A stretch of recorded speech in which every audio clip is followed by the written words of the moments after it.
ওয়াওহাইনা ইলা মূসা আন আসরি বিইবাদি ইন্নাকুম মুত্তাবাউন। আমি মূসা নবীকে বললাম রাতের বেলা আপনি আপনার দল নিয়ে বের হয়ে যান, আমার বান্দাদেরকে নিয়ে রাতের বেলা আপনি বের হয়ে যান, আপনাদেরকে অনুসরণ করা হবে, পিছন থেকে ধাওয়া করা হবে, আপনি তাড়াতাড়ি রাতের বেলা বের হয়ে যান। মূসা নবী এবং তার অনুসারী বের হয়ে যায় রাতের বেলা। যখন চলতে লাগলেন, যাইতে যাইতে এক পর্যায়ে এমন এক জায়গায় চলে যায়, ফালাম্মা তারা আল জামআন ক্বালা আসহাবু মূসা ইন্না লামুদরাকুন। এই জায়গাটা একটু বুঝেন, আমরা এই জায়গায় আসলাম, আরেক দল রাস্তায় আসছে। এটা সবাই রাস্তার দিকে তাকান তো, একবার তাকায় আবার এদিক তাকান, রাস্তার দিকে তাকান না, একটু তাকায় একটা জিনিস মনে করেন, তাহলে আয়াতের তাফসীরটা বুঝবেন। রাস্তায় একদল আছে আর আমরা এই জায়গায়, বলেন তো আমরা রাস্তার মানুষগুলারে দেখবো কিনা? বাস এবার তাকান এদিকে। মূসা নবী আর তার অনুসারীরা যখন যাইতে যাইতে সমুদ্রের পাড়ে চলে গেলেন, বলেন তো সামনে কি? সমুদ্র। বলেন সামনে কি? মূসা নবী আর তার অনুসারী যারা আছে, অনুসারীরা পিছনে তাকায়া দেখে ফেরাউন আর তার বাহিনী এমন জায়গায় চলে আসছে যে দুই দলকে দেখতে পাইতেছে। বুঝছেন নি? মানে মূসা নবীর অনুসারীরা শত্রুদেরকে দেখতেছে, শত্রুরা ইমানদারদেরকে দেখতেছে। বলেন সামনে কি? সমুদ্র। বলেন সামনে কি? পিছনে। বলেন শত্রু। পিছনে কি? সামনে। বলে পিছনেও বিপদ, সামনেও বিপদ। ক্বালা আসহাবু মূসা ইন্না লামুদরাকুন।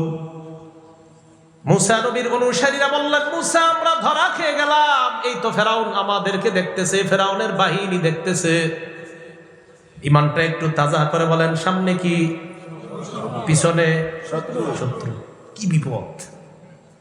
মূসা নবী জবাব দিলেন, কাল্লা ইন্না মাইয়া রাব্বি সায়াহদিন। কখনো না, আমার সাথে আমার রব আল্লাহ আমাকে পথ দেখায় দিবেন। বলেন পিছনে সামনে বিপদ, ওই বিপদে একমাত্র সাহায্যকারী কে? আল্লাহ। এটা আমাদের বিশ্বাস, এটা আমাদের ঈমান। আল্লাহ পাক রব্বুল আলামিন বলেন, ফাআওহাইনা ইলা মূসা আন ইদরিব বিআসাকাল বাহর। আমি মূসা নবীর প্রতি ওহী প্রেরণ করলাম, মূসা আপনি লাঠি দিয়ে সমুদ্রের মধ্যে আঘাত করেন। সুবহানাল্লাহ। আঘাত করছে, ফালাকা ফাকানা কুল্লু ফিরকিন কাত্তাউদিল আযীম। 12টা গোত্রের জন্য সমুদ্রের উপর 12টা শুকনা রাস্তা হয়ে গেছে। সুবহানাল্লাহ। পিছনে কারা? সামনে না রাস্তা? পিছনে কারা? শত্রু। সামনে রাস্তা। রাস্তায় কারা? ইমানদাররা। রাস্তায় কারা? পিছনে কারা? ইমানদাররা রাস্তা দিয়ে পার হচ্ছে। পার হইতে হইতে মাঝামাঝি যখন গেছে, ফেরাউন আর তার সম্প্রদায় যারা পিছনে, তাফসীরের কিতাবে আসছে, ফেরাউন ওই রাস্তার সামনে দাঁড়ায় পিছনের এদেরকে বলে, কি বুঝলা? তারা কয় কি? এতদিন তো আমারে খোদা মনে করতা, শুধু তোমরা অন্য জায়গায়, এখন দেখো আমি কেমন খোদা। এই যে সামনে এখন রাস্তা, সমুদ্রে আমার হুকুম এখানেও চলে।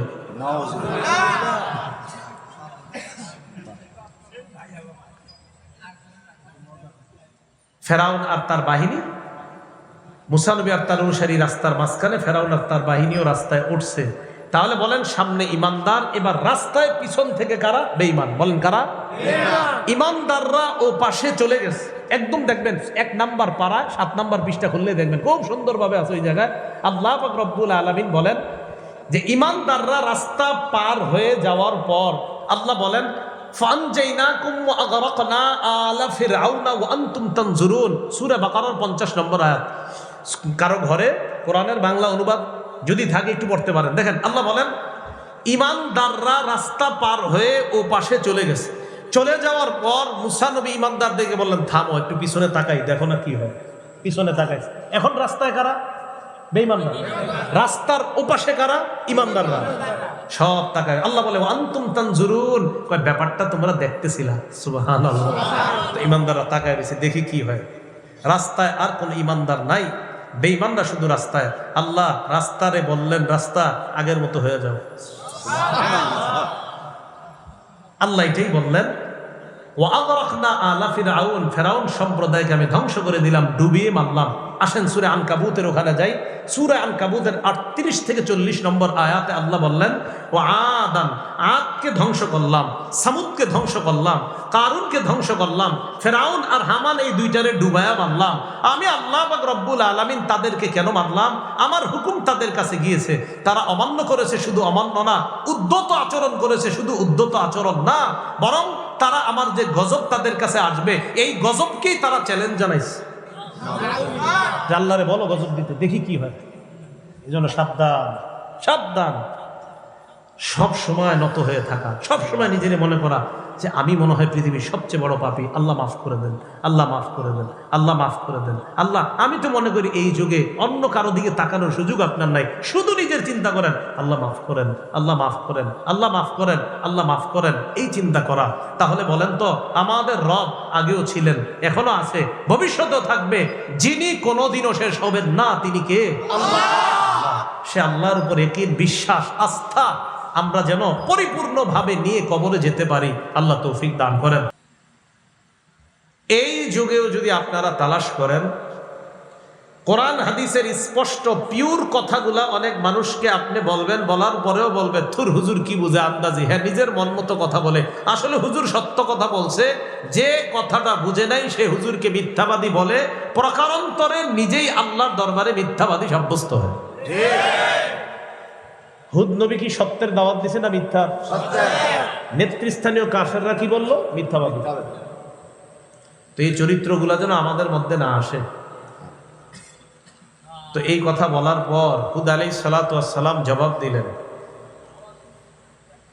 উবাল্লিগুকুম রিসালাতি রাব্বি ওয়া আনা লাকুম নাসিহুন আমিন। আমি তোমাদেরকে কোনো মিথ্যা কথা বলি না, আমি তোমাদের সামনে কোনো মিথ্যা দাওয়াত দেই নাই। আল্লাহর পক্ষ থেকে যেই দায়িত্ব আমি পেয়েছি, যেই দায়িত্ব দিয়ে আল্লাহ আমাকে পাঠিয়েছেন, এই দায়িত্ব আমি তোমাদের কাছে পৌঁছাই।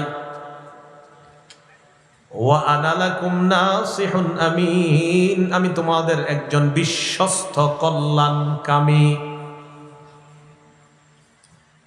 এই জন্য মনে রাখবেন উলামায়ে কেরাম, আপনাদের জন্য বিশ্বস্ত কল্যাণকামী। কোন আলেম যদি আপনাদের মসজিদের খতিব হিসাবে বলে সুদ খাওয়া হারাম, তো তিনি আপনার জন্য একজন কল্যাণকামী, কারণ তিনি আপনাকে সুদ থেকে ফিরায়া জান্নাতি বানাইতে চায়।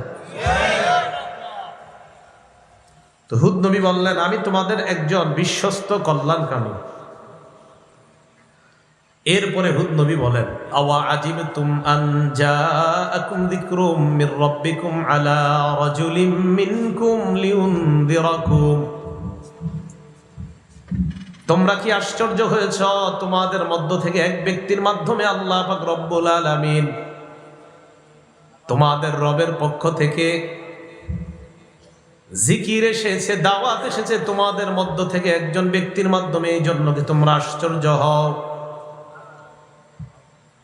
হুদ নবী তাদেরকে কেন এই কথা বললেন?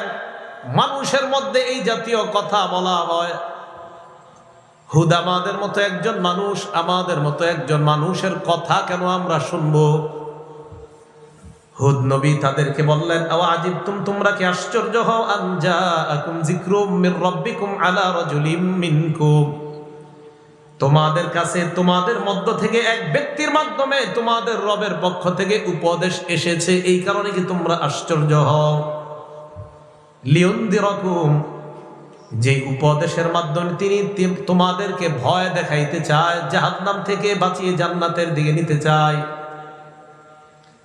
এই কথা হুদ নবী তাদেরকে জানিয়ে দেওয়ার পর বললেন, ওয়াজকুরু ইয জাআলাকুম খুলাফা মিন বা'দি কওমি নূহি ওয়া যাদাকুম ফিল খালকি বাসতা। ওয়াজকুরু, স্মরণ করো, ইয জাআলাকুম খুলাফা মিন বা'দি কওমি নূহ, যখন আল্লাহ তোমাদেরকে নূহ নবীর পরে তোমাদেরকে আল্লাহ প্রতিনিধি বানিয়েছেন। ওয়া যাদাকুম ফিল খালকি বাসতা, আল্লাহ তোমাদেরকে দৈহিকভাবে এবং শক্তিতে তোমাদেরকে অনেক বেশি দান করেছেন। ফাযকুরু আলা আলাল্লাহি লাআল্লাকুম তুফলিহুন, আল্লাহর নিদর্শনাবলী, আল্লাহর নিয়ামতগুলোকে তোমরা স্মরণ করো যাতে তোমরা সফলকাম হয়ে যাও। হুদ নবী তাদেরকে যখন দাওয়াতের কথা স্মরণ করায় দিলেন আর বলে দিলেন তোমাদের শক্তি এটাও আল্লাহ দান করেছেন, তোমাদের দৈহিক ক্ষমতা এটাও আল্লাহ দান করেছেন, দুনিয়ার মধ্যে তোমাদের মতো অন্য কাউকে আল্লাহ বানাননি, এটাও আল্লাহর দান। অতএব তোমরা আল্লাহর নিয়ামত স্মরণ করো, আল্লাহর অনুগ্রহ স্মরণ করো। এখন বুঝেন, এতটুকু বলার পর আদ সম্প্রদায় কয় যদি না মানি কি হবে, যদি না মানলে কি হবে তোমার কথা। আদ সম্প্রদায়ের ভাবসা বেরুম যে আমাদের চেয়ে শক্তিশালী আর কে আছে, মিয়া তোমার কথা না শুনলে কি হবে। তো হুদ নবী বললেন যদি আমার কথা না শোনো তোমাদের উপর আযাব আসবে। আদ সম্প্রদায় হুদ নবীরে কি বলে এবার দেখেন, ক্বালু আজিতানা লিনা'বুদাল্লাহা ওয়াহদাহু ওয়া নাযারা মা কানা ইয়া'বুদু আবাউনা। মন দিয়ে শুনেন কি কয়।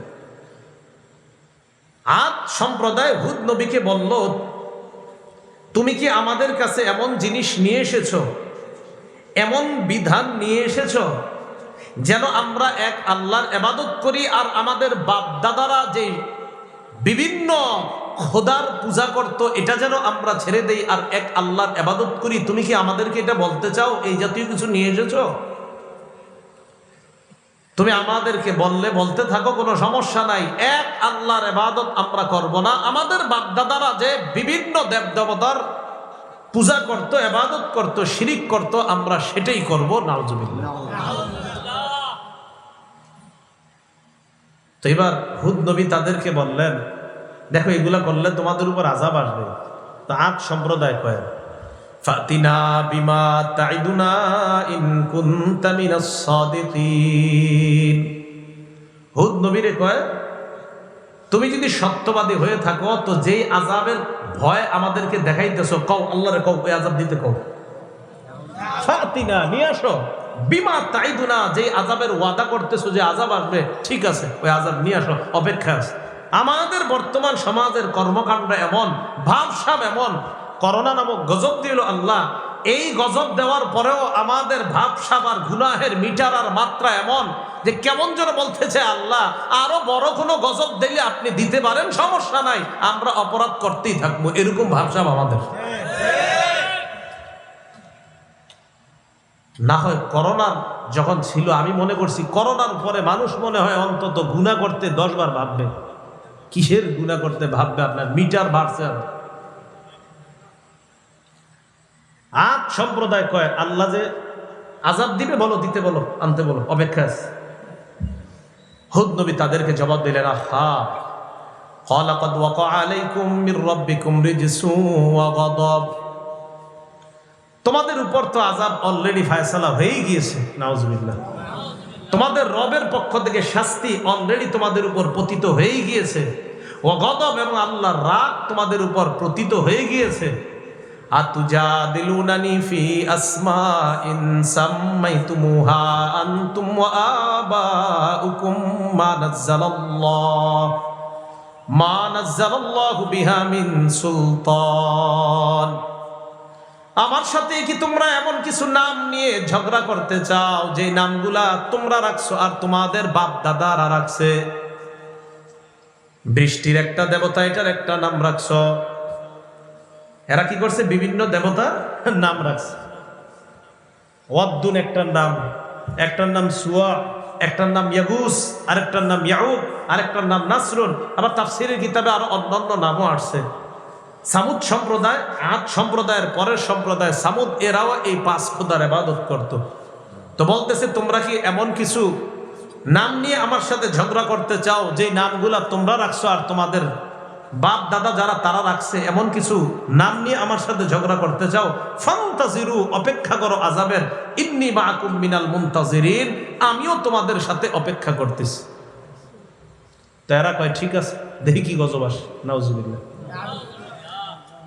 এদের উপর প্রথম গজব আসলো অনাবৃষ্টি, বৃষ্টি বন্ধ হয়ে গেল, টানা 3 বছর বৃষ্টি নেই। কয় বছর? 3 বছর বৃষ্টি নেই।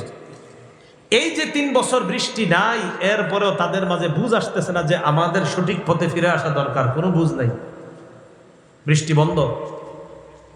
বৃষ্টি বন্ধ হওয়ার পর এই যে দেখেন না, বৃষ্টি বন্ধ ছিল, তা একজন আলেমে দিন বৃষ্টির নামাজ পড়ছে না?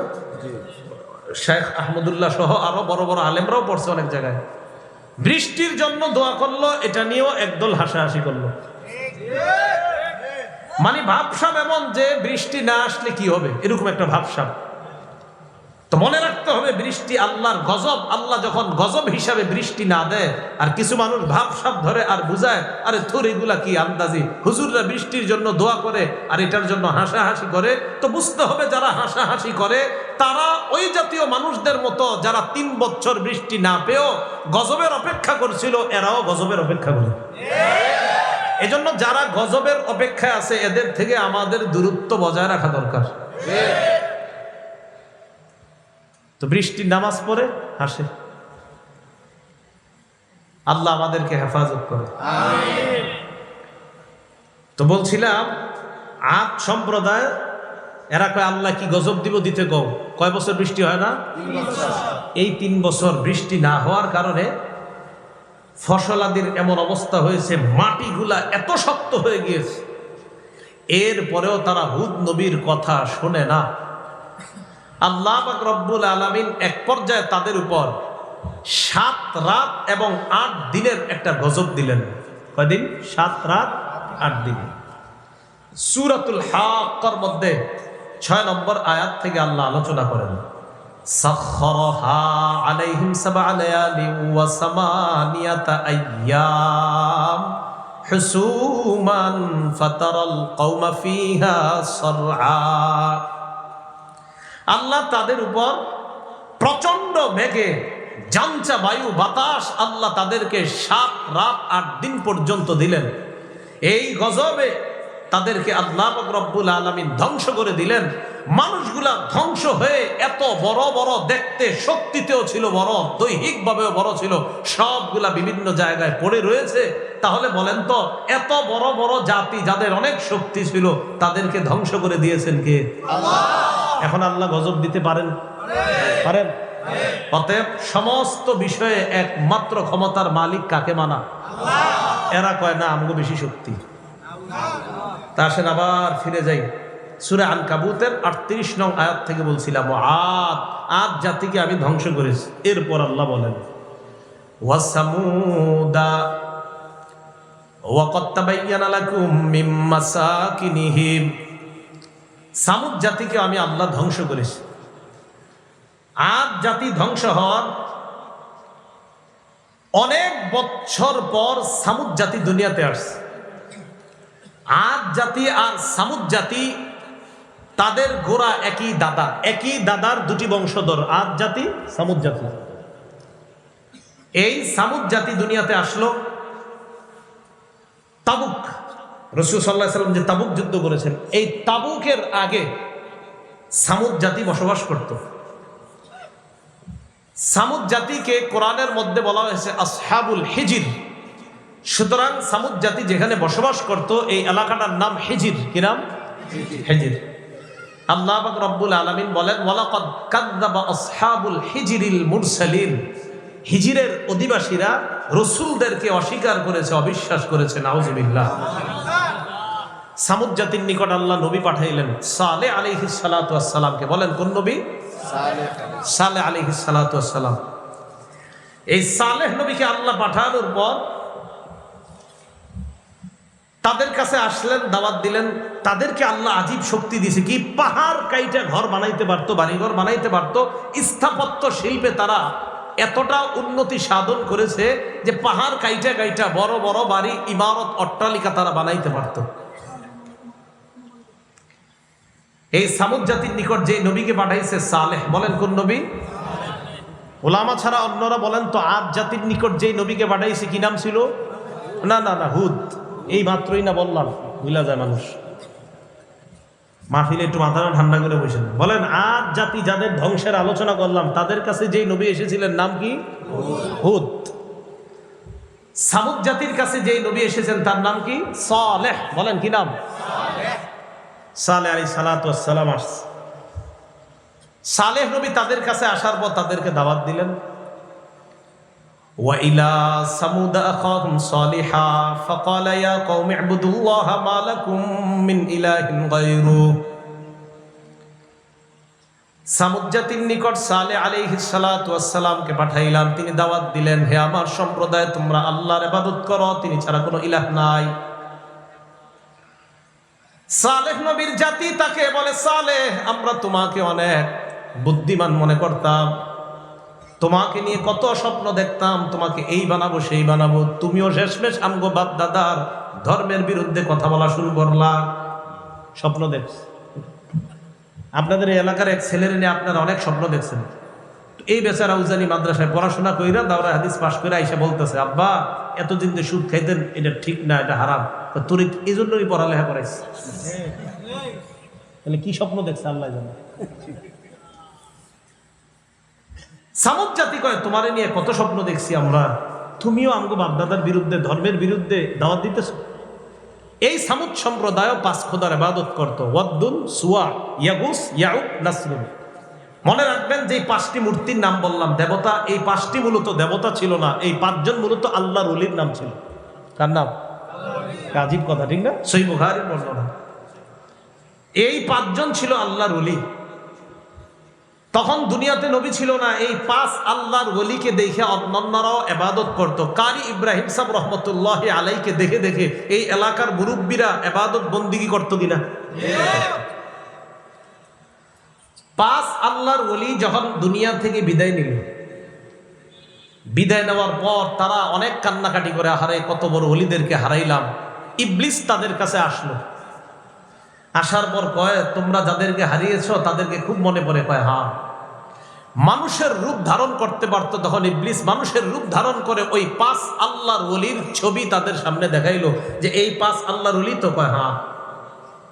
মাটি দিয়ে তাদের আকৃতি বানাইলো। কি দিয়ে? আকৃতি বানায় বললো, এরাই তো। কয়, হ্যাঁ। ঠিক আছে, এদেরকে সামনে রেখে রেখে ইবাদত করো। না, তখনও শিরিক শুরু করে নাই, সামনে রাখতো আল্লাহর ওলিদেরকে, বাকি ইবাদত করতো আল্লাহ। মনে পড়তো, আরে এই ওলিদেরকে দেখে ইবাদত করতাম। এই জেনারেশন বিদায় নেওয়ার পরবর্তী জেনারেশন আসলো। আসার পর ইবলিস তাদেরকে এসে বলতেছে, তোমাদের বাপ দাদারা যে আল্লাহর ওলিদেরকে দেখা দেখা ইবাদত বন্দিগি শিখছে আর করতো, তাদেরকে খুব মনে পড়ে, তাই না? কয়, হ্যাঁ। কয়, এই যে 5 আল্লাহর ওলির প্রতি ছবি তোমাদের কাছে নিয়ে আসলাম, তাদেরকে সামনে রেখে ইবাদত করতে পারো। তো তারা যখন ইবাদত করে, ইবলিস কয়, তোমাদের বাপ দাদাদেরকে দেখছি তাদের সামনে সেজদা দিত, তোমরাও সেজদা দিতে পারো, সমস্যা নেই। নাউজুবিল্লাহ বলেন। শুরু হয়ে গেল মূর্তি পূজা পৃথিবীতে। এই সর্বপ্রথম আপনার ইবলিস আল্লাহ ছাড়া অন্যদেরকে সেজদা দেওয়ানো শুরু করলো। তাহলে বলেন তো, যাদেরকে সেজদা দিল তারা কি খারাপ ছিল না? তারা মূলত 5 জন আল্লাহর ওলি ছিল। আল্লাহর ওলিদের কি এখানে কোনো দোষ আছে? নাকি তাদেরকে কেন্দ্র করে শিরিক করাটা অপরাধ? বলেন। শাহজালাল রহমতুল্লাহি আলাই যেই কবরে শুয়ে আছে, শাহজালাল রহমতুল্লাহি আলাই আমাদের দেশে দাওয়াত দিয়েছেন, ঠিক তো? শাহজালাল রহমতুল্লাহি আলাইর কবরকে কেন্দ্র করে যদি শিরিক হয়, এই শিরিক কি হালাল না হারাম? বুঝা গেল আল্লাহর ওলি যারা, তারা তো ঠিক, তারা তো আল্লাহর ওলি, কোনো সন্দেহ নাই। কিন্তু আল্লাহর ওলিদেরকে বিক্রি করে, তাদেরকে বেচে যদি কেউ শিরিক করে, ওই শিরিকের বিরুদ্ধে আসি থাকবো ইনশাআল্লাহ। আল্লাহর ওলিদেরকে পুঁজি কইরা অনেকে শিরিকের কাজ শুরু করে, কারণ আল্লাহর ওলিদের ব্যাপারে সবার একটা দুর্বলতা থাকে। ইবলিস এই সুযোগটা কাজে লাগায় এই 5 জনের প্রতিচ্ছবিকে প্রথম সেজদা দেওয়ানো শুরু করলো। এইভাবে পৃথিবীতে সর্বপ্রথম আল্লাহ ছাড়া অন্য কাউকে সেজদার প্রথা শুরু হয়। তো এই 5 খোদা বংশ পরম্পরায় আস্তে আস্তে সামুদ জাতির কাছে আসছে। কোন জাতি? আলেম সারা অন্যরা বলেন সামুদ জাতির কোন নবী? সালেহ। আর আদ জাতির নবী হুদ আলাইহিস সালাতু ওয়াস সালাম। তো সামুদ জাতিকে সালেহ নবী দাওয়াত দিলেন, এক আল্লাহর ইবাদত করো, তোমরা যে 5 জন খোদার ইবাদত করো, ওয়াদ্দুন, সুওয়াউন, ইয়াগুস, ইয়াউক, নাসরুন, এগুলা ঠিক না। সামুদ জাতি এই দাওয়াত শুনতে শুনতে এক পর্যায়ে বিরক্ত হয়ে গেছে। কি হয়ে গেছে? কোরআন হাদিস শুনলে বিরক্ত হওয়ার মতো মানুষ এই যুগেও আসেনি, এটা আগেও ছিল। সালেহ নবীকে সামুদ সম্প্রদায় প্রস্তাব দেয়, সালেহ তুমি আমাদেরকে যে দাওয়াত দাও আমরা তোমাকে একটা চ্যালেঞ্জ জানাইতে চাই। সালেহ নবী বললেন, কি চ্যালেঞ্জ? সামুদ সম্প্রদায় কয়, অমুক জায়গায় মেলা হবে, ওই মেলার মধ্যে তুমি আসবা, আসার পর আমরা তোমার কাছে একটা চ্যালেঞ্জ দিব, ওই চ্যালেঞ্জটা তুমি যদি গ্রহণ করার পর চ্যালেঞ্জে যদি তুমি জয়ী হয়ে যাও আমরা তোমার কথা মেনে নিব। সালেহ নবী বললেন, যদি আমি জয়ী হই আমার কথা মেনে নিবা? ঠিক তো? কয় হ্যাঁ। এবার তারা কয়, যদি তুমি জয়ী না হও তাহলে আমগরে আর এরকম দাওয়াত দিও না, পেনের ঘেনের ঘেনের আর দিও না। নাউজুবিল্লাহ। তো সামুদ সম্প্রদায় চিন্তা করলো, সালেহরে আমরা এমন এক চ্যালেঞ্জ দিব যেই চ্যালেঞ্জে সে কোনোদিনও জয়লাভ করতে পারবে না। খুব মন দিয়ে শুনেন। সালেহ নবী কয়, ভালোই তো, তারা যদি আমার একটা চ্যালেঞ্জ দেয় সমস্যা কি, আল্লাহর কাছে দোয়া করবো, আল্লাহ কবুল করবে, বাস তারা মুসলমান হয়ে যাবে, এটা ভালো কথা। মেলায় গেছে, যাওয়ার পর সালেহ নবী বললেন, ঠিক আছে তোমরা আগে তোমাদের 5 জন খোদারে ডাক দাও। ডাক দিস, শোনে না কথা, আরে কথা শুনবো নাকি? তো সামুদ জাতি এবার সালেহ নবীর কয়, সালেহ আমরা তোমার যেই কথাটা বলবো এখন তুমি তো কোনোদিনও পারবা না, এরপরেও বলতেছি। কয়, কি বলবা বলো? সালেহ নবীকে কয়, সালেহ আল্লাহকে বলো, আইয়ুরিয়ানা নাকাতান মিন হাদিহিস সখরা, এই যে পাহাড়টা দেখা যায় এই পাহাড়ের ভিতর থেকে 10 মাসের গর্ভবতী একটা উটনি আল্লাহ যেন বের করে আমাদেরকে দেখা দেয়, এটা আল্লাহরে বলো। আচ্ছা পাহাড় থেকে উটনি বের হইব কেমনে? হ্যাঁ না, প্রথমে মানুষ হিসেবে আমরা বলি পাহাড় থেকে কি কখনো উট বের হইব? পাহাড়ের পেটে কি উট থাকে? আরে মাটির ভিতরে কি উট থাকে? তো সালেহ নবীর এই কথা বলছে, আল্লাহরে বলো এই পাহাড়ের ভিতর থেকে গর্ভবতী উটনি, 10 মাসের গর্ভবতী উটনি বের করতে, আবার যেটার দুধ হবে। তো তারা মনে করছে সালেহ এটা কইব আর থুর এটা কি হইব নাকি আন্দাজি, তাহলে আমরা আর ডিস্টার্ব করবো না। সালেহ নবী নামাজের মধ্যে দাঁড়িয়ে গেলেন, আল্লাহর কাছে দোয়া করতে থাকলেন। একদিক দিয়ে সালেহ নবী দোয়া করতে থাকলেন, অন্য দিক দিয়ে সামুদ সম্প্রদায় তাকায় দেখে পাহাড়ের পেট ফেটে আল্লাহ পাক রব্বুল আলামিন গর্ভবতী উটনি বের করে দেন। সালেহ নবীকে আল্লাহ কোরআনে জানায়া দিলেন, এদেরকে বলেন, সূরা আরাফে আল্লাহ বলেন, হাদিহি নাকাতুল্লাহি লাকুম আয়াতান ফাদারুহা তাকুল ফি আরদিল্লাহ। এই যে আল্লাহর উটনি, এটা আল্লাহর নিদর্শন তোমাদের জন্য, এটাকে ছেড়ে দাও। তাকুল ফি আরদিল্লাহ, এটা আল্লাহর জমিনে খাবে, যেমনে পারে এমনে চলবে। ওয়ালা তামাসসুহা, এটার গায়ে টাচ করবা না, স্পর্শ করবা না। যদি করো খারাপ ভাবে স্পর্শ, ফায়াখুযাকুম আযাবুন আলীম, তাহলে যন্ত্রণাদায়ক শাস্তি তোমাদেরকে পাকড়াও করবে। আরেকটা নিয়ম বলে দিয়েছি, কি হাদিহি নাকাতুল্লাহা শিরবু ওয়া লাকুম শিরবু ইয়াউমিম মা'লুম। শোনো, এটা আল্লাহর উটনি, এটা একদিন পানি পান করবে, তোমাদের পশুগুলো একদিন পানি পান করবে, এটাকে কখনো ডিস্টার্ব করবা না। তাহলে এই জায়গায় একটু মনে রাখেন, উটনি আল্লাহর নিদর্শন, প্রথম কথা। 2, এটা এটার মতো রাস্তাঘাটে চলবে, মাঠে ঘাটে খাবে, চলবে। এটা 3 নাম্বার কথা, এটা একদিন পানি পান করবে, আর তাদের এলাকার পশুগুলো একদিন, এটাকে ডিস্টার্ব করা যাবে না।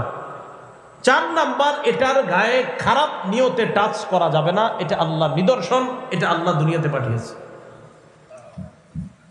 মানুষের অভ্যাস বুঝেন না, তারা কয় যেহেতু খারাপ নিয়তে টাচ করতে নিষেধ করছে, একটু কইরা দেখি না কি হয়। আল্লাহ পাক রব্বুল আলামিন বলেন, ওয়াকানা ফিল মাদিনাতি তিসআতু রাহতি ইউফসিদুনা ফিল আরদি ওয়া লা ইউসলিহুন। এলাকার মধ্যে 9 জনের একটা ডাকাত দল ছিল। বলেন কয়জন? 9 জন। এরা খালি অপকর্ম করে বেড়াইতো, রাতের বেলা ছিনতাই করত, লুণ্ঠন করত। এদেরকে বুঝিয়ে শুনিয়ে রাজি করাইলো যে তোমরা আল্লাহর যে নিদর্শন সালেহ নবী দোয়ার মাধ্যমে যেই উটনি দুনিয়াতে আনছে, এই উটনিটাকে তোমরা হত্যা করবা, এই বলে ওই 9 ডাকাত দলকে রাজি করালো। এটা একটা বিষয়। ডাকাত দল কি করলো? উটনিকে রাতের বেলা ফাআকারুন নাকাতা, এই উটনিকে তারা হত্যা করলো। বলেন নাউজুবিল্লাহ। সালেহ নবী দৌড়ে আসছে, সর্বনাশ, কে করছে এই কাজ? আযাব আসবে। সালেহ নবী তো জানে যে আল্লাহ আমাকে জানায় দিবে এটা কারা করছে। ওই নয়, ডাকাত দল চিন্তা করলো আমাদের ব্যাপারটা যদি সালেহ নবী জেনে যায় তাহলে তো আমরাও সমস্যায় পড়বো। এক কাজ করি, আজকে রাতে সালেহ নবীরই দুনিয়াতে বিদায় করে দিই। কি করলো? তাকাসামু বিল্লাহি লানুবাইয়িতান্নাহু ওয়া আহলা। এই ডাকাত দল শপথ করলো যে আজকে রাত্রেই আক্রমণ চালায়া সালেহকে আর তার পরিবারকে শেষ করে দিব। 19 পারা শেষ নাম্বার পৃষ্ঠা, খুব সুন্দরভাবে আছে দেখবেন। قالوا تقاسموا بالله لنبيتنه واهله ثم لنقولن لوليه ما شهدنا مهلك اهله وانا لصادقون।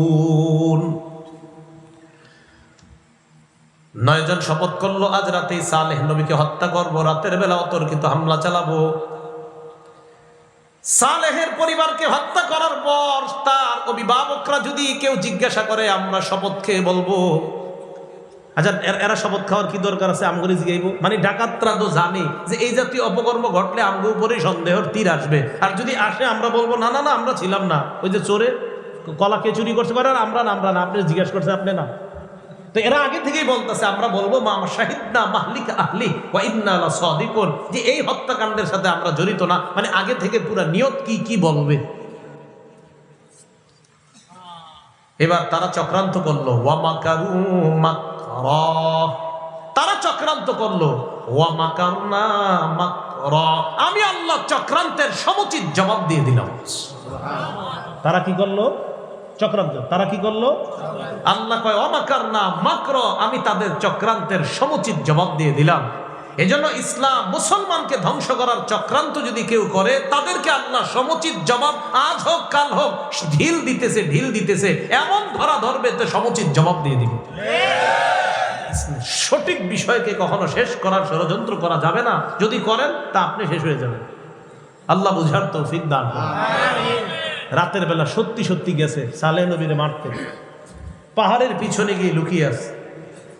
তাফসীরের কিতাবে আসছে প্রথমে হামলা চালাইছে, যেই মাত্র হামলা করতে যাবে কে যেন উল্টা তাদের উপর হামলা চালায়। কেউ নাই কিন্তু আশেপাশে কেউ নাই। কয়বার হলো? একবার। আবার দ্বিতীয়বার হামলা চালাইছে, চালানো মাত্র কে যেন আগে আবার হামলা তাদের উপরে চালায়। আরে ঘটনা কি? এটা কে করে? তৃতীয়বার হামলা চালাইতে গেছে, এবার ফাইনাল হামলা চালাবে যে এই আক্রমণে সালেহ আর তার পরিবারকে খতম করব। এবার তারা যখন ফাইনাল আক্রমণ করতে গেছে, কে যেন তাদের উপর ফাইনাল আক্রমণ করে তাদেরকে শেষ করে দিচ্ছে। সালেহ আলাইহিস সালাতু ওয়াস সালামকে আল্লাহ জানায়া দিলেন আপনারে মারার প্ল্যান করেছিল তারা, আমি আল্লাহ রাতের বেলা ফেরেশতাদের মাধ্যমে তাদের প্ল্যান নস্যাৎ করে দিয়েছি। তাহলে সালেহ আলাইহিস সালাতু ওয়াস সালামের জাতি যখন এইভাবে উটনিকে হত্যা করলো, আবার সালেহ নবীকেও মারার ষড়যন্ত্র ইত্যাদি করলো, সালেহ নবী এই সব কিছু তাদেরকে বলল, দেখো উটনিকে তোমরা মেরে ফেললা, অথচ তোমরাই বলছো দোয়া করা, আল্লাহর কাছে দোয়া করি যেন উটনি বের করে আল্লাহ করলেন। আবার আমাকে মারার জন্য ষড়যন্ত্র করছে একদল, দেখো তারাও সফল হতে পারেনি, উল্টা তারা শেষ হয়ে গেছে। সুতরাং আল্লাহকে মেনে নাও। এরাও কয় না মানলে কি হবে? ওই আজ জাতি কি বলছিল, আমাদের চেয়ে শক্তিশালী আর কে আছে, যদি না মানলে কি হবে? আল্লাহ সালেহ নবীকে বললেন এদেরকে জানায়া দেন, তামাত্তাউ ফি দারিকুম সালাসাতা আইয়াম, তাদেরকে বলেন তোমরা আর 3 দিন আরামে বসবাস করো। কয়দিন? 3 দিন পর তোমাদের উপর আযাব আসবে। এই কথা শোনার পর সামুদ সম্প্রদায়, মানে আমি মাঝে মাঝে চিন্তা করি, দেখেন বলে দিছি কিন্তু যে 3 দিন পরে গজব আসবে, তা আমি চিন্তা করি এই যুগে যদি আল্লাহ কোনো নবী পাঠাইতেন আর ওই নবী যদি বলে ফেলতেন যে 3 দিন অপেক্ষা করো গজব আসবে, আল্লাহ জানে আমরা কি বলতাম। নবী তো আর আসবে না, তো চিন্তা করি যে আমাদের কাছে যদি এরকম কোনো নবী এসে বলতেন যে আর 3 দিন অপেক্ষা করো, 3 দিন পরে গজব এসে সব শেষ হয়ে যাবে, তো আমি চিন্তা করি এরকম যদি হতো, হবে না তো, হলে আমরা কি বলতাম আল্লাহ জানে। সালেহ নবী যখন বললেন আর 3 দিন অপেক্ষা করো, 3 দিন পর গজব আসবে, এরা কি, এদের অ্যাকশন কি হলো? ধর আন্দাজি কথা। আমি জানি না আমরা কি বলতাম, কিন্তু এরা বলছে কি, এরা এদের মতো করে চলতে থাকলো 3 দিন। চিন্তা করেন 3 দিন পর গজব আসবে। একজন নবী বলছে, কোন নবী? যেই নবী ইতিমধ্যে দোয়ার মাধ্যমে মুআজিজা প্রদর্শন করলো, আবার অনেকগুলা ঘটনার মাধ্যমে বলল দেখো আল্লাহ আছে, এরপরেও বললেন 3 দিন পর সেই আল্লাহ গজব দিবে। এরা সুন্দর আরামসে দিন কাটায়, কয় থুর আন্দাজি, এর কথা এগুলা কে বিশ্বাস করে? 3 দিন পর ফাআখাযাতহুমুস সাইহা, প্রচন্ড একটা আওয়াজ আসলো। তাফসীরের কিতাবে আসছে প্রথমে হালকা ঠান্ডা বাতাসের মতো আসছে। এরা কয় এটা তো আমাদের জন্য আরো ভালো দেখি। সালেহ কয় গজব, কই গজব? এই ঠান্ডার মধ্যে আস্তে আস্তে আস্তে আস্তে এমন বিকট আওয়াজ শুরু হলো তাদের উপর, গজব এসে তাদেরকে ধ্বংস করে দিল। আল্লাহ পাক রব্বুল আলামিন বলেন, তাদের ঘর বাড়িগুলা এখনো তাবুকের আগে যদি এখান দিয়ে যাও, তোমাদের সামনে স্পষ্ট। নবী তাবুক যুদ্ধে যাওয়ার সময় সাহাবাদেরকে বললেন, সাবধান, এখানে বেশিক্ষণ থাইকো না, তাড়াতাড়ি এটা পার হও। কেন? আমি আশঙ্কা করি না জানি তোমাদের উপর ওই গজব আসে, যেই গজব জালেম সম্প্রদায় সামুদ জাতির উপর আসছে, আমার উম্মতের উপর যেন না আসে, তাড়াতাড়ি পালাও। তাহলে সামুদ জাতিকে ধ্বংস করলেন কে? আদ জাতিকে ধ্বংস করলেন কে? বলেন তো, আদ জাতির নবীর নাম কি? হুদ। সামুদ জাতির নবীর নাম কি? সালেহ। এবার আল্লাহ বলেন, ওয়া কারুনা ওয়া ফিরআউনা ওয়া হামান, আমি কারুনকে ধ্বংস করছি, ফিরআউনকে ধ্বংস করছি, হামানকেও আমি ধ্বংস করছি। সূরাতুল কসস 76 থেকে 81 নম্বর আয়াতে আল্লাহ বলেন, ইন্না কারুনা কানা মিন কওমি মূসা ফাবাগা আলাইহিম ওয়া আতাইনাহু মিনাল কুনুজি মা ইন্না মাফাতিহাহু লাতানূউ বিল উসবাতি উলিল কুওয়া ইয ক্বালা লাহু কওমুহু লা তাফরাহ ইন্নাল্লাহা লা ইউহিব্বুল ফারিহিন। ঠিক আছে, সূরা কসসের 76 থেকে 81 নম্বর আয়াতে আল্লাহ পাক রব্বুল আলামিন বলেন, ইন্না কারুনা কানা মিন কওমি মূসা ফাবাগা আলাইহিম, কারুন মুসা আলাইহিস সালাতু ওয়াস সালামের সম্প্রদায়ের একজন ছিল। ফাবাগা আলাইহিম, কারুন তাদের উপর বাগা, সীমা লঙ্ঘন করলো, তাদের উপর উদ্ধত প্রকাশ করলো, অহংকার প্রকাশ করলো। আল্লাহ বলেন, ওয়া আতাইনাহু মিনাল কুনুজি মা ইন্না মাফাতিহাহু লাতানূউ বিল উসবাতি উলিল কুওয়া। আল্লাহ বলেন, কারুনকে আমি এত সম্পদ দান করেছিলাম, কারুনের ধন সম্পত্তির যে চাবিগুলা, এই চাবিগুলা বহন করত একদল শক্তিশালী সম্প্রদায়, শুধু তার চাবি বহন করত। কি বহন করত? চাবি। তো কারুনকে আল্লাহ এত সম্পদ দান করেছেন। মূসা আলাইহিস সালাতু ওয়াস সালাম কারুনকে বললেন, ইয ক্বালা লাহু কওমুহু লা তাফরা ইন্নাল্লাহা লা ইউহিব্বুল ফারিহিন। ও সম্প্রদায় তাকে বলল, তুমি অহংকার করবা না, আল্লাহ অহংকারদেরকে পছন্দ করে না। তো মূসা নবী তাকে বলেছিলেন, আহসিন কামা আহসানাল্লাহু ইলাইক, আল্লাহ তোমার যে ধন সম্পদ দান করেছে, এই ধন সম্পদ থেকে তুমিও একটু দান করো, মানুষের প্রতি অনুগ্রহ করো। কারুন জবাব দিল, আল্লাহ আমারে দান করছে মানে? নাউজুবিল্লাহ বলেন। আমাদেরকে ধন সম্পদ দান করেন কে? মূসা নবী বললেন, আহসিন কামা আহসানাল্লাহু ইলাইক, আল্লাহ যে তোমারে ধন সম্পদ দান করেছে, তোমাকে অনুগ্রহ করেছে, তুমিও মানুষের প্রতি একটু অনুগ্রহ করো। কারুন জবাব দেয়, ক্বালা ইন্নামা উতিতুহু আলা ইলমিন ইনদি। কারুন জবাব দেয়, আমার জ্ঞানের মাধ্যমে এই সম্পদ আমার কাছে এসেছে। আমার জ্ঞানের এত বেশি জ্ঞান আমার, যে আমি জ্ঞানের মাধ্যমে এই সম্পদ উপার্জন করেছি। কোন কোন তাফসীর কারক লিখেছেন, কারুন ছিল রসায়ন বিদ্যায় পারদর্শী। কোন বিদ্যা? রসায়ন বিদ্যা। তো কারুন সে বলে যে আমি আমার জ্ঞানের আলোকে এই সম্পদের মালিক হয়েছি। সাবধান, জিন্দিগিতে এই কথা বললেন না, আপনার যা কিছু আছে সব দিয়েছেন আল্লাহ। তো আমি আমার জ্ঞানের মাধ্যমে এটার মালিক হয়েছি। কি তুমি আন্দাজি কথা কও? আমার সম্পদ মানুষ যদি মুকিল নেই। যাদের উপর যাকাত ফরজ, এই যুগের অনেক মুসলমান এই কথা বলে ফেলে, আমার টাকা আরেকজন দিব, আন্দাজি কথা। নাউজুবিল্লাহ। তো এই কথা বলার পর কারুন যখন বলল ইন্নামা উতিতুহু আলা ইলমিন ইনদি, আল্লাহ বলেন আওয়ালাম ইয়ালাম আন্নাল্লাহা ক্বাদ আহলাকা মিন ক্বাবলিহি মিনাল কুরুনি মান হুয়া আশাদ্দু মিনহু কুওয়া ওয়া আকসারু জামআ। আল্লাহ বলে কারুন কি জানে না তার পূর্বে কত শক্তিশালী সম্প্রদায় যাদেরকে আমি আল্লাহ ধ্বংস করলাম। এটা শুধু কারুনের জন্য নসিহত না, এই যুগের জন্য নসিহত। তোমরা যারা সম্পদের বড়াই করো, তোমরা কি জানো না তোমাদের পূর্বে বহু জাতি ছিল যাদের সম্পদ ছিল অনেক, যাদের সন্তান ছিল, যাদের ধনবল এবং জনবলের কোনো অভাব ছিল না। আমি তাদেরকে ধ্বংস করে ছাড়লাম, তোমাদেরকে ধ্বংস করা আমি আল্লাহর কাছে কোনো ব্যাপার না। আল্লাহ বলে সে কি দেখে না তার পূর্বে কত জাতি যাদের ধনবল জনবল সম্পদও ছিল, আবার পিছনে অনেক লোক ঘুরতো।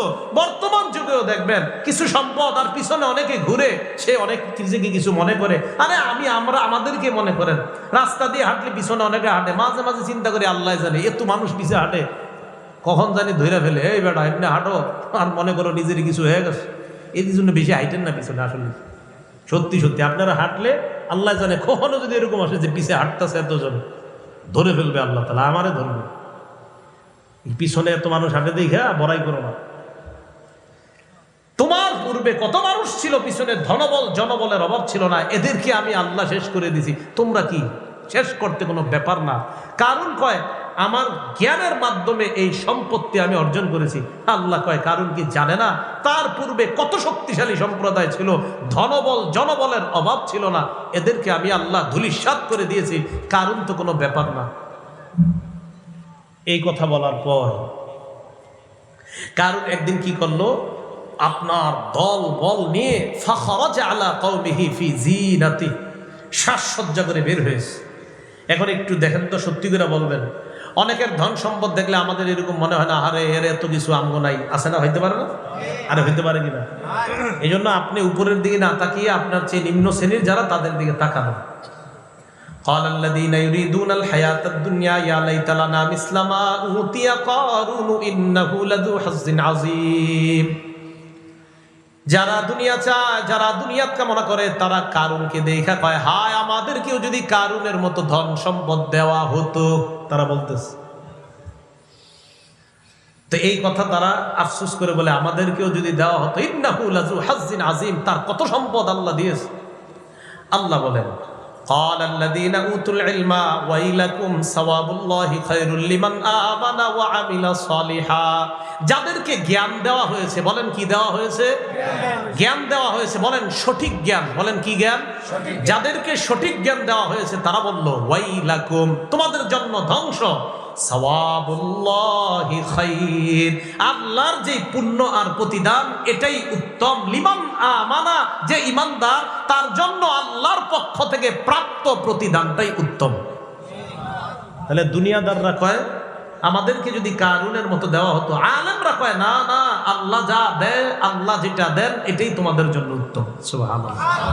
তাহলে বলেন তো, আমাদের মাঝে কেউ 10,000 টাকার মালিক আর কেউ হালাল ভাবে 10 লক্ষ টাকার মালিক। এই 10 লক্ষ টাকার মালিক হালাল ভাবে যিনি হয়েছেন তার এই মালিকানা দিয়েছেন কে? আল্লাহ। আর যাকে আল্লাহ 10,000 টাকার মালিক হালাল ভাবে বানিয়েছেন, এই 10,000 টাকার মালিকানাও তাকে দিয়েছেন কে? আল্লাহ।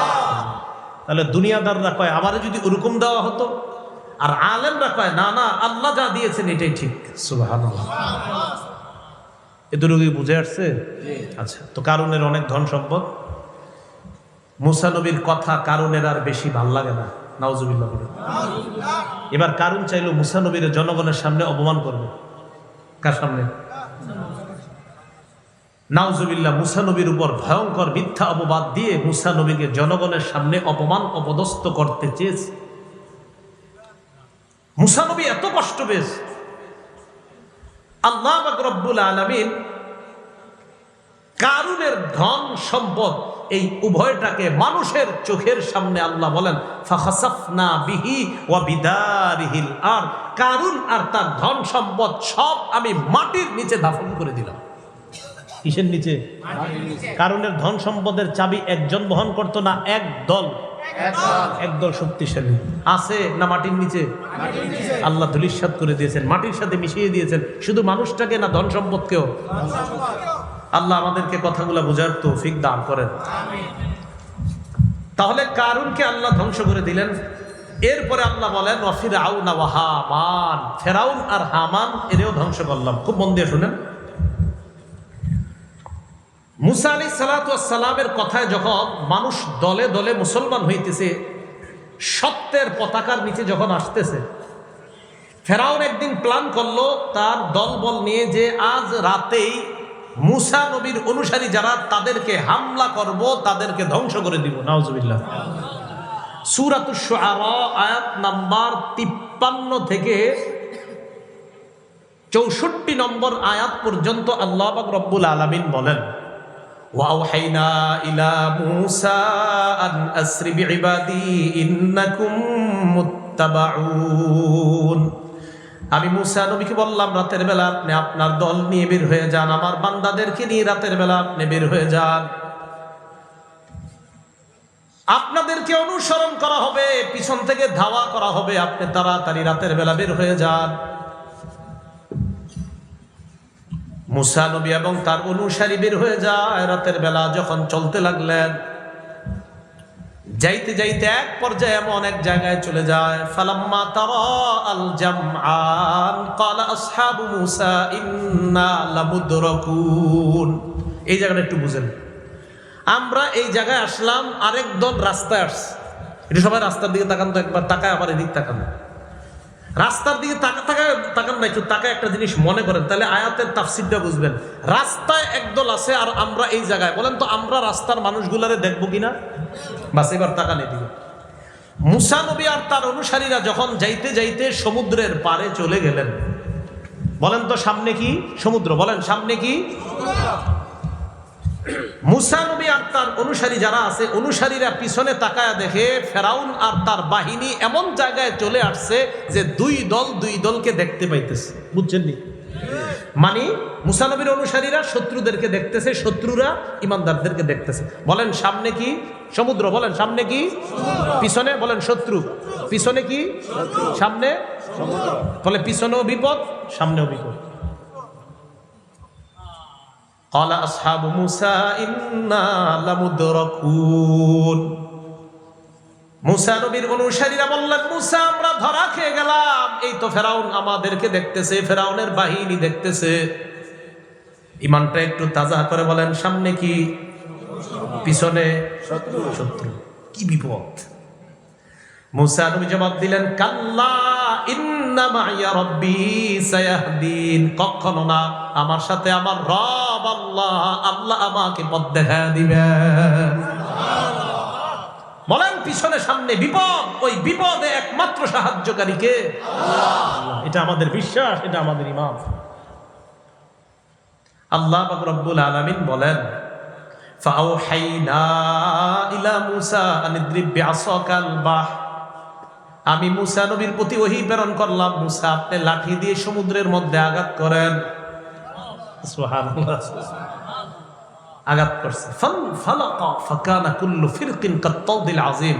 12টা গোত্রের জন্য সমুদ্রের উপর 12টা শুকনা রাস্তা হয়ে গেছে। সুবহানাল্লাহ।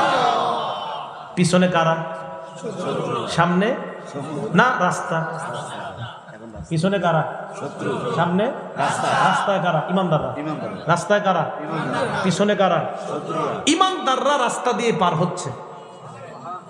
পার হইতে হইতে মাঝামাঝি যখন গেছে, ফেরাউন আর তার সম্প্রদায় যারা পিছনে, তাফসীরের কিতাবে আসছে ফেরাউন ওই রাস্তার সামনে দাঁড়ায় পিছনের এদেরকে বলে, কি বুঝলা? তারা কয় কি? এতদিন তো আমারে খোদা মনে করতা, শুধু তোমরা অন্য জায়গায়, এখন দেখো আমি কেমন খোদা। এই যে সামনে এখন রাস্তা, সমুদ্রে, আমার হুকুম এখানেও চলে।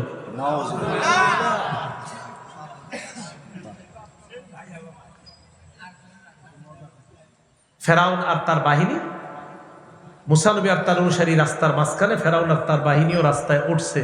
তাহলে বলেন সামনে ইমানদার, এবার রাস্তায় পিছন থেকে কারা? বেঈমান। বলেন কারা? ইমানদাররা ও পাশে চলে গেছে। একদম দেখবেন 1 নাম্বার পারা 7 নাম্বার পৃষ্ঠা খুললে দেখবেন খুব সুন্দরভাবে আছে ওই জায়গায়। আল্লাহ পাক রব্বুল আলামিন বলেন যে ইমানদাররা রাস্তা পার হয়ে যাওয়ার পর আল্লাহ বলেন, ফানজাইনাকুম ওয়া আগরাকনা আলা ফিরআউনা ওয়া আনতুম তানজুরুন। সূরা বাকারার 50 নম্বর আয়াত। কারো ঘরে কোরআনের বাংলা অনুবাদ যদি থাকে একটু পড়তে পারেন। দেখেন আল্লাহ বলেন, ইমানদাররা রাস্তা পার হয়ে ও পাশে চলে গেছে। চলে যাওয়ার পর মুসা নবী ইমানদারদেরকে বললেন, থামো, একটু পিছনে তাকাই, দেখো না কি হয়। পিছনে তাকাই। এখন রাস্তায় কারা? বেঈমানরা। রাস্তার ওপাশে কারা? ইমানদাররা। সব তাকায়। আল্লাহ বলে, আনতুম তানজুরুন, কয় ব্যাপারটা তোমরা দেখতেছিলা। সুবহানাল্লাহ। তো ইমানদাররা তাকায় রয়েছে, দেখি কি হয়। রাস্তায় আর কোন ইমানদার নাই, বেঈমানরা শুধু রাস্তায়। আল্লাহ রাস্তারে বললেন, রাস্তা আগের মতো হয়ে যাও। আল্লাহ এটাই বললেন, ওয়া আগরাকনা আলা ফিরআউন, ফিরআউন সম্প্রদায়কে আমি ধ্বংস করে দিলাম, ডুবিয়ে মারলাম। আসেন সূরা আনকাবুতের ওখানে যাই। সূরা আনকাবুতের 38 থেকে 40 নম্বর আয়াতে আল্লাহ বললেন, ওয়া আদান, আদকে ধ্বংস করলাম, সামুদকে ধ্বংস করলাম, কারুনকে ধ্বংস করলাম, ফিরআউন আর হামান এই দুইটারে ডুবায়া মারলাম। আমি আল্লাহ পাক রব্বুল আলামিন তাদেরকে কেন মারলাম? আমার হুকুম তাদের কাছে গিয়েছে, তারা অমান্য করেছে। শুধু অমান্য না, উদ্ধত আচরণ করেছে। শুধু উদ্ধত আচরণ না, বরং তারা আমার যে গজব তাদের কাছে আসবে, এই গজবকেই তারা চ্যালেঞ্জ জানাইছে। আল্লাহরে বলো গজব দিতে, দেখি কি হয়। এই জন্য সাবধান, সাবধান। সব সময় নত হয়ে থাকা, সব সময় নিজের মনে করা যে আমি মনে হয় পৃথিবীর সবচেয়ে বড় পাপী, আল্লাহ মাফ করে দেন, আল্লাহ মাফ করে দেন, আল্লাহ মাফ করে দেন। আল্লাহ, আমি তো মনে করি এই যুগে অন্য কারো দিকে তাকানোর সুযোগ আপনার নাই, শুধু নিজের চিন্তা করেন, আল্লাহ মাফ করেন, আল্লাহ মাফ করেন, আল্লাহ মাফ করেন, আল্লাহ মাফ করেন, এই চিন্তা করা। তাহলে বলেন তো, আমাদের রব আগেও ছিলেন, এখনো আছে, ভবিষ্যতেও থাকবে। যিনি কোনোদিনও শেষ হবেন না, তিনি কে? আল্লাহ। সে আল্লাহর উপর একিন, বিশ্বাস, আস্থা আমরা যেন পরিপূর্ণভাবে নিয়ে কবরে যেতে পারি। আল্লাহ তৌফিক দান করেন। উজারি মাদ্রাসা শেখুল হাদিস সাহেব হুজুর চলে এসেছেন।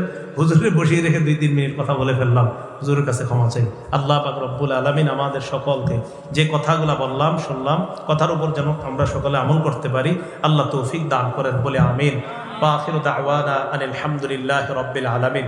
হুজুরের আলোচনা শোনার পরে আমাকে একটা ঘোষণা দিতে বলছেন আর কি, যে ওই মিম্বরের আমার যে বয়ান, যে পদ্ধতিতে বয়ান করি, ওই পদ্ধতিতে লিপিবদ্ধ। তো 1 নম্বর খণ্ড নাই, 2য় আর 3য় খণ্ডে মনে কিছু আছে। 2য় খণ্ডে সুদ সম্পর্কে, আর 3য় সুদ, হালাল হারাম আর সুদ সম্পর্কে, আর 3য় খণ্ড একদম স্বামী স্ত্রীর পরিপূর্ণ যে অধিকার কোরআন সুন্নাহ থেকে, ওইভাবে ওখানে লিপিবদ্ধ করা হয়েছে। ওলামায়ে কেরাম সহ সাধারণ যারা আছেন সবার জন্য কিতাবটা খুবই উপকারী হবে ইনশাআল্লাহ। ঘরে মা বোনরাও পড়তে পারেন, দিতে পারেন। তো আপনাদের যদি কারো প্রয়োজন হয়, হুজুর আলোচনা করবেন ইনশাআল্লাহ। এরপরে গাড়িতে প্রকাশনী থেকে তার যারা আনছেন, সম্ভবত কিছু বই আছে, বলছে, বলার জন্য বলে দিলাম। যে কথাগুলো শুনলাম, বললাম, সকলকে আমল করার তৌফিক দান করেন। আসসালামু আলাইকুম ওয়া রাহমাতুল্লাহি ওয়া বারাকাতুহু।